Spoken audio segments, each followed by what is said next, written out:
The investment committee is making some moves today. Tiffany McGhee's buying more Target.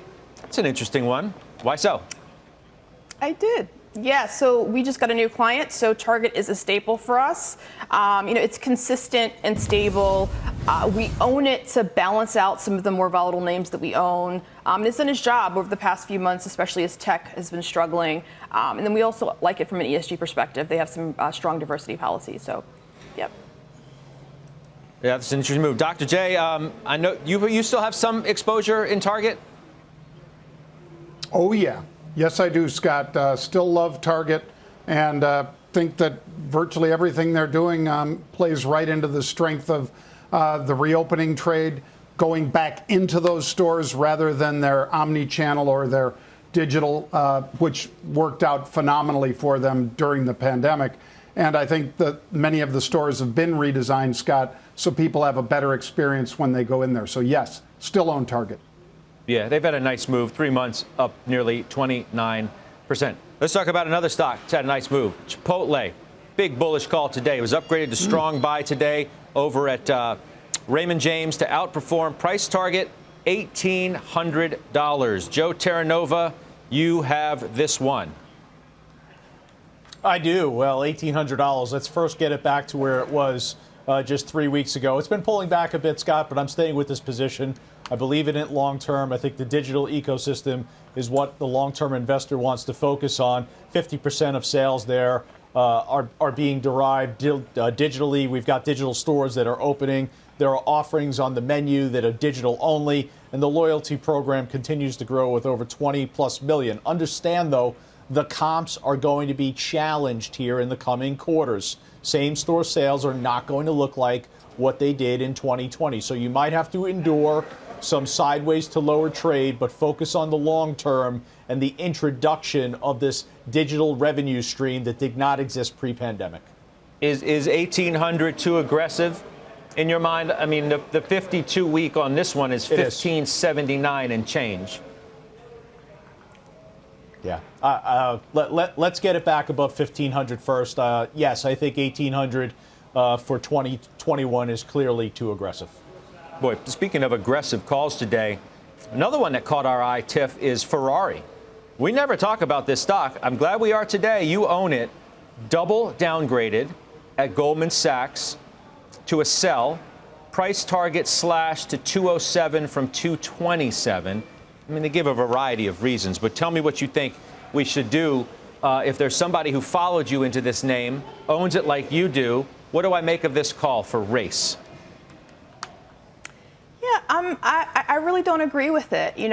Ferrari is one of those names that really did very well during the pandemic. Apparently, in addition to buying, homes and making their spaces pretty and comfortable, people were also buying luxury cars, including Ferrari. So, not sure why.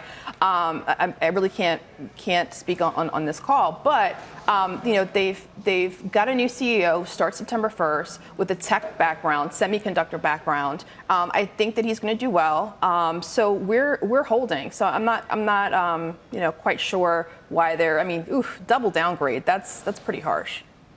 They say that they expect Ferrari to accelerate its transition to technologies of the future. Yeah. While we would view this development, I'm quoting from the note, while we would view this development as a positive for the long-term future, we believe it may drive the need for incremental capex, i.e. higher spend. That's a legitimate concern, right, is it not? Yeah. Yep. It is a legitimate concern, and I think that if you are more of a trader or short-term investor, I think that you have to be thinking about those kinds of things. But Ferrari is the name that we're going to hold for at least the next few years. So we're going to be well positioned to kind of capitalize on that on the performance long term. So we're fine with holding it. All right, Dr. J, I got one for you. Wells Fargo, okay, because it was named one of the top picks today at Morgan Stanley. What do you think about that? What do you think about that? Housing play, Scott. Obviously, this one continues to work out very well because of low interest rates, whether it's refis or whether it's people pulling some money out just so that they can invest. You're seeing an awful lot of activity in their loan portfolio, Scott, And I think that's, even though they're borrowing it next to nothing, they're still lending it out substantially higher than nothing. That's a good business model for any of the banks, and Wells Fargo has exposure to consumers like few others.